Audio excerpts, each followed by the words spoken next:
Enw fi ydy Elin Hughes a dwi'n artist cerameg yn gweithio yn Dolgellau. Nes I graddio o'r cwrs beth a cerameg yn 2019. Nes I dewis astudio cerameg am nifer o resymau gwahanol. Pryd o'n i'n coleg yn Dolgellau, ges I cyfle I fynd i'r gwyl cerameg rhyngwladol yn Aberystwyth ac roedd gallu gweld yr artistiaid o ar draws y byd I gyd yn gweithio hefo clai mewn ffyrdd hollol wahanol wedi rili agor llygadau fi i'r posibiliadau o gweithio fel yma. So ni'n deud un o'r uwchafbwyntiau fi oedd bod gennym ni gymaint o artistiaid yn enwog yn y maes sy'n dod I ymweld ar y cwrs trwy wneud darlithoedd a wneud arddangosiadau.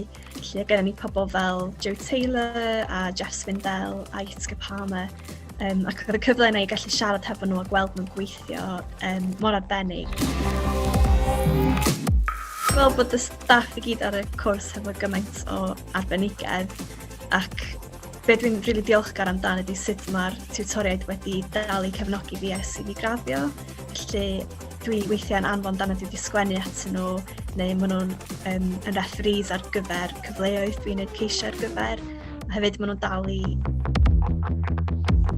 Hyn o bryd dwi hefo studio yn Dolgellau a dwi yn creu gwaith cerfluniol haniaethol sydd yn edrych ar traddodiadau celf yng Nghymru a hunaniaeth.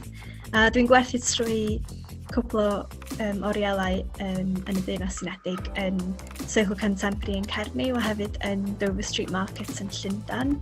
Ac dwi'n dysgu cerameg rhan amser a hefyd yn gweithio fel cynorthwyydd i'r gwyl cerameg rhyngwladol. Un o uchelgeisiau fi ar gyfer y dyfodol ydy ffeindio ffordd I teithio fel rhan o gyrfa fi. Pan o'n I yn y prifysgol ges I cyfle I fynd dramor ar Erasmus I studio ac oedd gallu dysgu amdan traddodiadau cerameg mewn gwlad gwahanol mor diddorol felly. Y cyngor swn i'n rhoi I myfyriwr sydd yn meddwl am astudio yn Ysgol Gelf fysa I aros yn chwilfrydig ac I aros hefo meddwl agored.